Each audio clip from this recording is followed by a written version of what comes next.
The city pulsed with life under the glow of streetlights. It was a typical Friday night, restaurants bustling with laughter, traffic rolling through the streets in a steady hum, and people moving about, lost in their own worlds. But for Officer Daniel Cooper, patrolling the affluent district with his partner Mark Reynolds, there was an ever-present vigilance in his gaze. From behind the wheel of their patrol car, Cooper scanned the sidewalks, his eyes narrowing when he spotted a tall black man stepping out of an upscale restaurant. The man was well-dressed, too well-dressed. In Cooper's opinion, his tailored navy blue suit hugged his frame with effortless elegance, his polished shoes clicking against the pavement as he made his way toward a sleek black vehicle parked at the curb. "See that guy?" Cooper muttered, nudging Reynolds. "Something's off about him." Reynolds, a younger officer with less experience but far more restraint, followed Cooper's line of sight. "He's just leaving a restaurant." "Man," he said, already sensing where this was going. "Yeah? And what business does someone like him have around here?"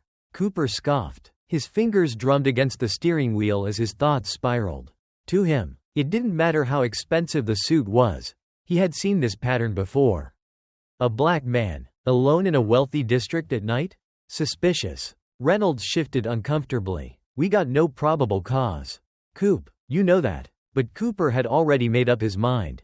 The red and blue lights flared to life, washing over the street as the siren chirped once. The black man, who had just opened his car door, hesitated, looking up with a mixture of confusion and mild annoyance as the squad car pulled up beside him. Cooper stepped out, adjusting his belt, his badge gleaming under the streetlights. "Evening," he called out, his voice dripping with the false pleasantries of someone who had already decided this encounter wouldn't end well. The man turned to face him fully, his expression neutral but firm. "Can I help you, officer?" "License and registration," Cooper demanded, ignoring the question. The man's brow furrowed slightly. "I haven't even gotten into my car yet." "License, registration, now," Cooper snapped. A tense silence stretched between them. The air felt electric with an unspoken challenge. Reynolds lingered by the car, watching, his instincts telling him this was a mistake. But Cooper was already in motion, his hand resting near his holster.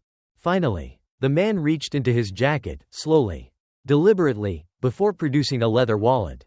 He held it out, keeping his movements controlled, measured. Cooper snatched it, flipping it open with a practiced flick of his thumb. His eyes scanned the name printed on the ID. Benjamin Carter. It meant nothing to him. The moment stretched as Cooper scrutinized the license. He wasn't sure what he had expected. Maybe a fake ID. Maybe a criminal record to justify his suspicion, but everything checked out. Still, his gut told him something was off. "Step out of the car," he ordered. Carter's jaw tightened. "I haven't done anything wrong." "Step out of the car." A sharp breath, a barely contained flicker of irritation in Carter's eyes. But he complied. He stood tall, exuding the quiet authority of a man who wasn't easily intimidated. The sight only agitated Cooper more. "Hands on the hood," Cooper barked. Carter hesitated, eyes locking onto Cooper's, unyielding. "This is unnecessary." "I decide what's necessary," Cooper shot back. "Do it." With a slow exhale, Carter turned and placed his hands against the cool metal of his car. Cooper wasted no time, patting him down with unnecessary force, shoving against his back as though expecting a concealed weapon. "This your car?" "Yes." "Really? You have my registration." Cooper gritted his teeth. He wanted to find something, anything, that would justify his suspicion. A hand pressed against Carter's chest, shoving him forward just slightly. "You got a record, Carter? Check for yourself," Carter said coolly, keeping his voice steady. Reynolds, standing by the patrol car, cleared his throat. "Co-op. Shut up, Mark," Cooper snapped, his frustration mounted. Carter wasn't reacting the way he wanted. No fear, no submission, just a steady, unshaken defiance that made Cooper's blood boil. And then Cooper did something he would regret. With sudden aggression, he swept Carter's legs out from under him. Carter's body hit the pavement hard, his head knocking against the curb. A sharp gasp of pain left his lips as Cooper yanked his arms back, slamming handcuffs onto his wrists. Resisting arrest, Cooper sneered. For the first time, Carter's composure cracked. "This is an abuse of power. And you're under arrest." The ride to the station was silent. Carter sat in the back of the squad car. His breathing measured, his face unreadable. Cooper, behind the wheel, felt a swell of satisfaction at putting the man in his place. At the station, Carter was processed like any other suspect, fingerprinted, his mugshot taken, his personal belongings confiscated. "Throw him in holding," Cooper ordered. Reynolds hesitated. "You sure about this?" "Do it." As Carter was led past the holding cells, he kept his head high, his demeanor as unshaken as ever. Other officers watched, some murmuring among themselves, but no one interfered. It wasn't until an hour later, when the station doors burst open and a group of high-ranking officials stormed in, that Cooper realized something was wrong. The police chief himself approached, his face pale. "Where is he?" "Who?" Cooper asked, irritated. "The man you arrested," the chief said through clenched teeth. "The Secretary of the Interior, Benjamin Carter." Cooper's stomach dropped. The silence that followed was suffocating. Cooper's world tilted as he stared at the police chief, his mind struggling to process the words. "Secretary of the Interior? The Benjamin Carter?" He swallowed hard, suddenly hyper-aware of the whispers around him, of the officers in the precinct exchanging uneasy glances. "You have any idea what you've done?" the chief hissed, stepping closer, his voice a low growl. "You laid hands on a cabinet member. You humiliated and assaulted one of the highest-ranking officials in this country." Cooper's mouth went dry. He resisted. He did nothing wrong. The chief cut him off, his voice rising. "You arrested a goddamn federal official on false pretenses. Brutalized him. And now this entire precinct is about to be buried under a mountain of legal hell." Across the room, Carter sat in the holding cell, his suit rumpled, a thin line of dried blood at his temple from the fall. But his eyes, sharp, calculating, never left Cooper. The realization hit all at once. This wasn't just another routine stop gone wrong. This was a career-ending, life-destroying mistake, and there would be no getting out of it. The holding cell was cold, the kind of chill that seeped into the bones. Benjamin Carter sat on the metal bench, his wrists sore from the tightness of the cuffs that had only recently been removed. He didn't slump, didn't let himself look defeated. He was angry, furious, but anger was something he had learned to control. It was an old companion, one that had fueled him throughout his career, but never dictated his actions. Beyond the bars, officers whispered, some stole glances at him, their faces shifting between guilt and unease. Others, like Cooper, avoided his gaze altogether. Then the door to the precinct swung open with force, and a flurry of movement followed. Carter didn't need to see who had arrived. He could tell by the sudden stiffness in the room, the way officers instinctively straightened as if standing to attention. A moment later, a man in a dark suit strode into view, Michael Harrington, the White House Chief of Staff. His presence alone was enough to silence the murmur of voices. Behind him, 2 federal agents and a well-dressed black woman, his personal attorney. Olivia Hart, moved with the kind of controlled urgency that made it clear this was no ordinary situation.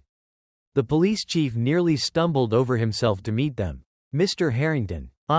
Shut up," Harrington snapped, his voice sharp as a blade. "Get him out of that cell. Now." Keys rattled. The officer unlocking the door had hands that shook slightly. Carter stood, smoothing out the creases in his suit as he stepped forward. His gaze flickered to Cooper, who lingered in the background, his face pale. "Mr. Secretary." Olivia greeted him, her voice tight with restraint. "Are you hurt?" "I'm fine." The words were clipped, but they carried weight. He wasn't fine, but now wasn't the time for that. Harrington turned to the police chief. "You just made the worst mistake of your goddamn career." Cooper felt the floor shift beneath him.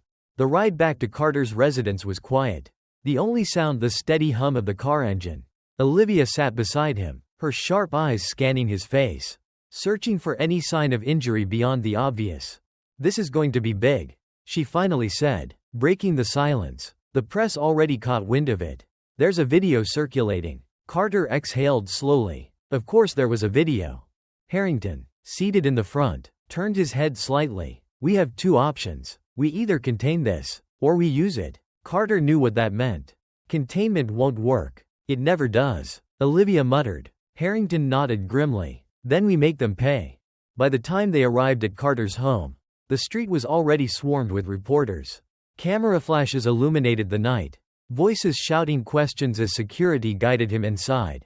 He ignored them all, his mind already moving 3 steps ahead. The moment the door shut behind him, Olivia pulled out her phone.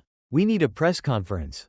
"Not yet," Carter said. "Not until the investigation is underway. I want every officer involved exposed. Every complaint against Cooper. Every excessive force report. Every internal cover-up." Olivia smirked. "Now we're talking." At the police precinct, Cooper sat in a conference room, his hands clasped tightly together. Across from him, his union-appointed lawyer was reviewing documents with an air of forced confidence. "This will blow over," the lawyer assured him. "We argue that you followed protocol." I didn't follow protocol," Cooper muttered. The lawyer sighed. "Daniel, listen to me. You're not a rookie. We've handled worse. There will be backlash, but it'll die down. It always does." Cooper wanted to believe that.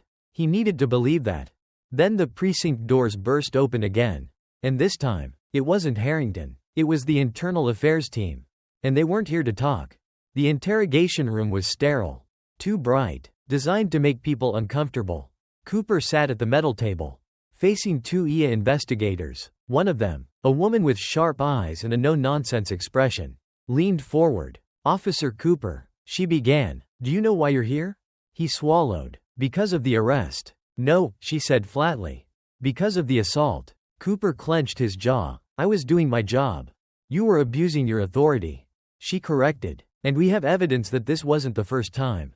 His pulse quickened. "What?" The second investigator, a man with graying hair, slid a file across the table.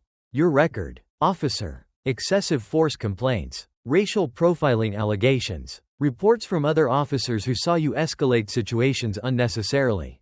Cooper's stomach twisted. "You've been protected for years." The woman continued. "But this time, you went after the wrong man. And now, there's nowhere to hide." Silence thickened the air. Cooper's mouth felt dry. "What happens next?" The investigator closed the file. "What happens next? You get ready for the fight of your life." The morning sun had barely begun to rise when Benjamin Carter's phone rang. He had barely slept, his mind turning over every possible move, every strategy. He had been in politics long enough to know that moments like these could either shatter a career or redefine it. He intended to ensure it was the latter. Olivia's voice was sharp and urgent when he answered.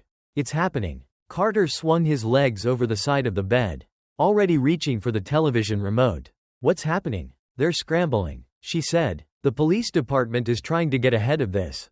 But the public isn't buying it." The screen flickered to life, broadcasting a press conference from the police commissioner's office. The commissioner, a broad-shouldered man with years of political maneuvering under his belt, stood behind a podium, looking as if he had aged overnight.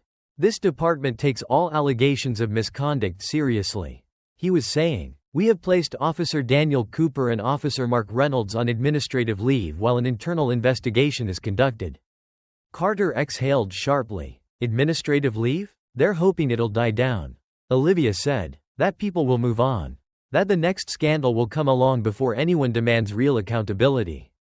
Carter leaned back, his mind racing. "Then we make sure that doesn't happen. We've already lined up interviews." Olivia continued. "The press wants your statement. They're waiting." Carter rubbed his temple. He knew what had to be done. He wasn't just fighting for himself, this was bigger. This was about every black man who had ever been thrown against a car for looking suspicious. Every person who had been brutalized because a badge gave someone the illusion of unchecked power. He stood, straightening his shoulders. "Set the press conference. We're going public." The room was packed, cameras flashing, journalists murmuring amongst themselves as they waited. The air was thick with anticipation. Benjamin Carter stepped up to the podium, the weight of the past 24 hours pressing down on him. But his voice was steady when he spoke. "I was assaulted and humiliated by individuals who were sworn to protect and serve. Not because I was committing a crime. Not because I posed any threat. But because of the color of my skin." A ripple went through the crowd. The cameras clicked faster, journalists scribbling notes with renewed urgency. "This is not just about me. This is about the thousands of people who have been silenced. The people who never got their stories told. Who never got justice. This is about a system that has allowed officers like Daniel Cooper to operate unchecked for years." The room was silent, hanging on his every word. I am calling for a full federal investigation into the practices of this police department. I want every excessive force complaint against this officer reviewed. I want every questionable arrest analyzed. And I want real accountability." A reporter in the front row shot up. "Mr. Carter, are you planning to take legal action?" Carter met the journalist's gaze without hesitation. "I'm filing a lawsuit, and I will not stop until justice is served." The room erupted with questions. But Carter had said what he came to say. He turned and walked off the stage, Olivia falling into step beside him. She let out a slow breath. "Well, that'll shake the damn system." Carter didn't smile. "Good." Daniel Cooper sat in his lawyer's office, his foot tapping anxiously against the floor. The news was everywhere. He had hoped, prayed, that the department would protect him. That the system that had always shielded him before would do so again. But this was different. This was a firestorm. "You need to get ahead of this," his lawyer was saying, flipping through the mountain of legal documents on the desk. "They're going to dig into your record. They're going to find everything." Cooper's jaw clenched. "So what do I do?" The lawyer sighed. "You have two choices. You fight this in court. Drag it out for years. Hope public interest dies down, or you cut a deal." "A deal?" Cooper's stomach turned. "You resign. You issue a public apology. Maybe you get a reduced sentence. Maybe you avoid prison altogether." Cooper shot out of his chair. "I'm not apologizing. I didn't do anything wrong." The lawyer didn't even flinch. "You did everything wrong." Cooper's hands balled into fists. He had spent years with unchecked authority, making people afraid of him. Now, for the first time, he was the one who was afraid. "What if I don't take the deal?" His lawyer met his gaze. "Then, Daniel, you're going to prison." The courtroom was packed. Spectators, journalists, activists. Everyone wanted to witness what was being called the most significant police brutality case in a decade. Benjamin Carter sat at the plaintiff's table, Olivia beside him, her legal team poised for battle. Across from them, Cooper sat stiffly in his seat, his lawyer whispering furiously in his ear. "All rise," the bailiff announced. The judge entered, an older black woman with sharp eyes that had seen too much injustice in her lifetime. "We are here today in the matter of Carter versus Cooper," she said, her voice ringing through the chamber. "Mr. Carter, your opening statement?" Olivia stood. "Your Honor, what happened to my client is not an isolated incident. It is part of a systemic problem, one that has existed for far too long. Officer Cooper abused his power. He targeted and brutalized a man simply because he could. And today, we demand accountability." The judge nodded. "And the defense?" Cooper's lawyer rose, clearing his throat. "Your Honor, my client was following protocol." Protocol? Olivia interrupted, standing again. "What protocol involves slamming an unarmed man to the ground for existing?" The courtroom murmured. The judge raised a hand. "Miss Hart, you'll have your chance to present your full argument." She turned back to the defense. "Continue." The lawyer licked his lips. "We argue that Officer Cooper had reason to suspect." "No, he didn't." Carter finally spoke, his voice cutting through the room like a blade. He turned, looking Cooper in the eye for the first time since that night. "You didn't see me and think, criminal.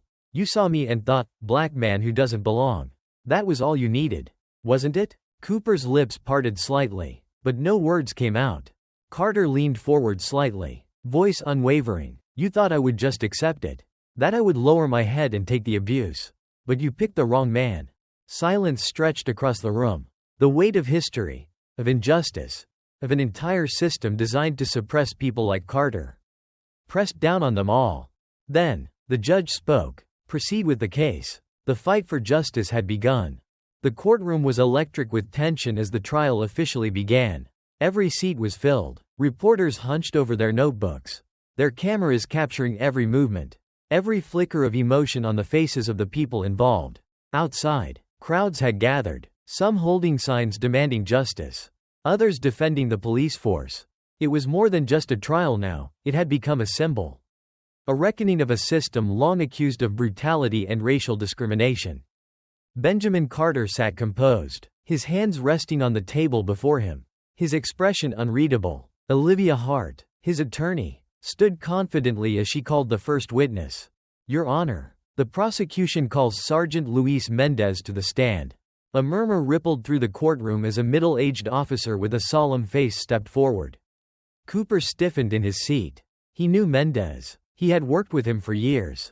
He had never imagined the man would testify against him. Mendez swore under oath and sat down. Olivia wasted no time. "Sergeant Mendez, how long have you worked with the defendant?" "Officer Daniel Cooper?" 15 years, Mendez said, his voice steady. "In those 15 years, have you ever witnessed Officer Cooper using excessive force?" Cooper's lawyer immediately stood. "Objection," leading the witness. The judge barely glanced at him. "Overruled. Answer the question, Sergeant Mendez." Mendez hesitated only for a moment. "Yes, I have." The courtroom tensed. "Can you describe an instance?" Mendez exhaled slowly. There were multiple instances. He often targeted black men. He would escalate situations unnecessarily, use force when it wasn't needed, and if anyone complained, the reports would disappear, or never be filed at all. A gasp swept through the room. "Did you ever report this behavior?" Olivia pressed. Mendez shifted uncomfortably. "I tried, but the culture in the department, speaking out against another officer meant risking your career. I didn't push hard enough. And I regret that." Cooper clenched his fists under the table, his face growing redder by the second. Olivia turned back to the judge. "No further questions." Mendez stood to leave, but before he did, his gaze met Cooper's for a brief second. There was something there, regret, but not sympathy. He had finally spoken the truth, but it had come too late. The prosecution had drawn first blood. Outside the courthouse, the crowd had grown. Protesters held up signs with phrases like "Justice for Benjamin Carter" and "End police brutality now." Others had more aggressive messages, their frustration boiling over after years, decades, of systemic oppression. The police force had its own supporters, people who argued that Cooper was being used as a scapegoat, that this trial was nothing more than political theater. Inside, the defense struggled to recover. Cooper's lawyer had planned on arguing that his client was a good officer who had simply made a mistake. But Mendez's testimony had shattered that narrative. If one officer was willing to break the blue wall of silence, how many more would follow? When it was the defense's turn, they called Officer Mark Reynolds to the stand. Reynolds took his seat, clearly uncomfortable. Cooper had always been the dominant one in their partnership, and it was obvious that Reynolds had never anticipated being put in this position. "Officer Reynolds," Cooper's lawyer began, "you were present the night of the incident, correct?" "Yes," Reynolds replied. "In your opinion, did Officer Cooper act within proper procedure?" Reynolds hesitated. He darted a glance at Carter, then at the jury. Answer the question, officer." Reynolds swallowed hard. I think we made a mistake." Whispers filled the courtroom. The lawyer's expression tightened. "A mistake?" Reynolds nodded, his voice low but clear. "I didn't agree with how Cooper handled the situation. But I didn't stop him. And that makes me just as guilty." Cooper slammed a fist against the table. His own partner had turned against him. Carter watched, expression unreadable. This wasn't just about him anymore. This was about tearing down the system that allowed officers like Cooper to operate without consequence. And for the first time, it looked like the system was cracking. The trial stretched into its second week, and the case against Cooper only grew stronger. More officers came forward, reluctantly admitting that they had witnessed his misconduct but had stayed silent out of fear. Old reports surfaced, complaints of excessive force, of racial profiling, of violent arrests that never resulted in charges against the victims. The jury listened, their expressions grim. Then came the moment everyone had been waiting for. Benjamin Carter took the stand. He walked to the witness box with measured steps, his posture straight, his face calm. The courtroom was silent as he was sworn in. When Olivia Hart approached, she didn't start with legal questions. She started with a simple one. "Mr. Carter, what do you remember most about that night?" Carter was quiet for a moment. Then he exhaled. "The moment I realized I had no control. That no matter what I said, no matter how calm I was, it wouldn't matter, because I was a black man. And in Cooper's eyes, that was all I needed to be guilty." The words hung in the air. Olivia nodded. "And how did that make you feel?" Carter's jaw tightened. Humiliated, angry, but most of all, tired. Tired of seeing this happen over and over again. Tired of watching people like Cooper walk free while the people they hurt are left to pick up the pieces. The room was still. "Thank you, Mr. Carter," Olivia said softly. "No further questions." Cooper's lawyer rose. He needed to shake Carter's composure. To create doubt. Mr. Carter, would you agree that Officer Cooper had reason to be suspicious of you that night? Carter's brow arched slightly. Suspicious of what? You were a black man in an affluent neighborhood late at night. The lawyer said, as if that explained everything. A bitter smile tugged at Carter's lips. Exactly. There was nothing else to say. The jury deliberated for 2 days. The city held its breath. The media dissected every moment of the trial. Legal analysts debated the possible outcomes. And the protests outside the courthouse grew larger. When the jury finally returned, the tension in the courtroom was suffocating. The judge looked over the papers handed to her, then addressed the room. Will the defendant please rise? Cooper stood, his face blank, but his hands clenched into fists at his sides. Carter remained seated, watching. In the case of Carter versus Cooper, we the jury find the defendant guilty. A gasp ran through the courtroom. Some people cheered. Others, Cooper's supporters, muttered angrily. Cooper himself went pale, his eyes wide with disbelief. The judge continued. Sentencing will be determined in a later hearing. But let me be clear. This court does not take abuse of power lightly. The justice system has failed many. But today, it has done its job. Carter exhaled slowly. It wasn't perfect. It wasn't enough to fix the years of damage done by officers like Cooper. But it was a start. And sometimes, that was all you needed to change everything. Daniel Cooper sat in the cold, gray holding cell of the courthouse, his mind racing in circles. His whole life had been about control, controlling the streets, controlling situations, controlling people. But now, for the first time, he had lost everything. The uniform, the badge, the power he had once wielded so carelessly, it was all gone. The gavel had come down. And with that single word, guilty, his world had unraveled. Outside, the city was alive with reaction. Some celebrated, seeing this as a long overdue step toward accountability. Others fumed, calling it a witch hunt against the police. The news channels flashed images of protesters holding signs that read "Justice served," while others decried the verdict as the death of law and order. Inside the holding area, he was alone with his thoughts. The lawyer had already spoken to him about the upcoming sentencing hearing. Cooper had barely listened. He knew there was no getting out of this. The evidence had been overwhelming. The witnesses damning. A guard knocked on the bars, breaking his thoughts. You got a visitor, the guard said flatly. Cooper frowned. He wasn't expecting anyone. His family had distanced themselves the moment the trial turned ugly. The department had all but abandoned him, not wanting to get caught in the fallout. He figured it was his lawyer coming to go over more bad news. But when the door opened and Benjamin Carter stepped in, Cooper felt his stomach drop. Carter, dressed in a dark suit, stood tall, his presence commanding even in this small, dimly lit space. His eyes held no trace of triumph, no satisfaction at seeing Cooper caged like an animal. Instead, there was something far worse, pity. What the hell do you want? Cooper muttered, folding his arms across his chest. Carter didn't sit. He simply looked at the man who had once thrown him to the ground like he was nothing. I came to see if you finally understand, Carter said. Cooper scoffed. Understand what? That the system needed a scapegoat. And I was the unlucky bastard they chose? Carter shook his head. You still don't get it. Silence stretched between them. You thought that badge made you invincible. Carter continued. That no matter how many people you hurt, you'd never have to answer for it. That's why you did it. Not because you were just doing your job. Not because you actually thought I was dangerous. You did it because you could. Cooper clenched his jaw but said nothing. And now, Carter added, you have to live with the consequences. Carter didn't wait for a response.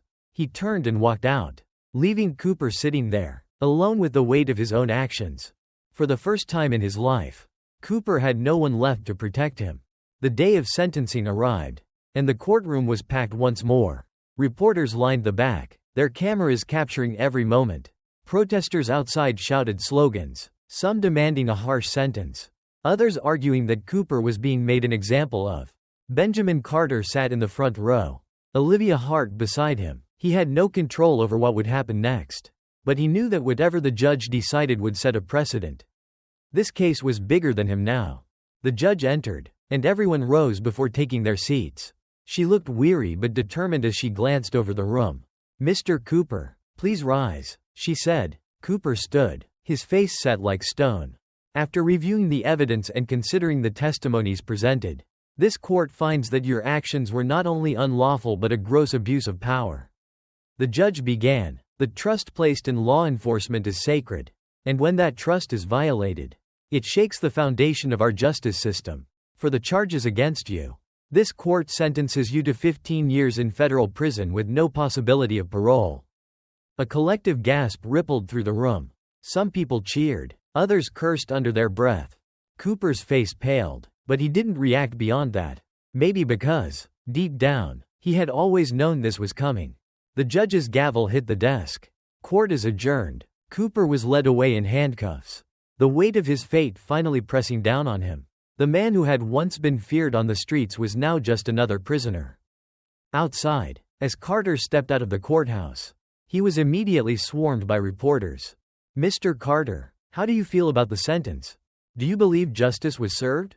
Carter stopped, looking at the sea of cameras and microphones. He could say a lot of things, but in the end, he settled for the truth. "This is just the beginning," he said, because while one officer had been held accountable, the system that created him was still standing, and Carter had no intention of stopping here. The weeks following the trial were chaotic. The police department scrambled to distance itself from Cooper. But the public wasn't satisfied. They demanded real change, policy reforms, oversight committees, accountability measures that would prevent officers like Cooper from ever wearing a badge in the first place. Carter was at the forefront of that movement. He met with legislators, pushed for new laws, and called out politicians who tried to sweep the issue under the rug. The video of his arrest had become a catalyst, igniting a nationwide conversation about race and policing. One evening, as Carter sat in his office overlooking the city, Olivia knocked on the door. "You should see this," she said, handing him a folder. Inside were reports, internal affairs investigations, officers who had histories similar to Cooper's but had never faced consequences. Names, cases, patterns of abuse. Carter exhaled slowly. "We're not done, are we?" Olivia asked. He closed the folder and shook his head. "No," he said, "not even close." A year had passed since the trial, and the country had changed. Reforms were underway. Some police departments had implemented new training programs. Others had introduced independent review boards. The conversation about race and justice was louder than ever. Carter had become a symbol. Some saw him as a hero. Others as a troublemaker who had dismantled the good old boys club. But he didn't care about the labels. He cared about the work. One evening, as he walked through a community center where he had helped fund a police reform initiative, a young black boy ran up to him. "Mr. Carter," the boy beamed. "My mom says you're the reason bad cops are getting fired." Carter smiled, kneeling to meet the boy's height. "It's not just me," he said. "A lot of people are working to make things better." The boy nodded, then hesitated. "Can I be a cop one day?" Carter's chest tightened, but he nodded. "Of course you can. And when you do, you can be the kind of cop that makes people feel safe." The boy grinned, running back to his mother. Carter stood there for a long time, watching as the community around him buzzed with life. He had fought one battle. There were many more to come. But for now, at least, change had begun.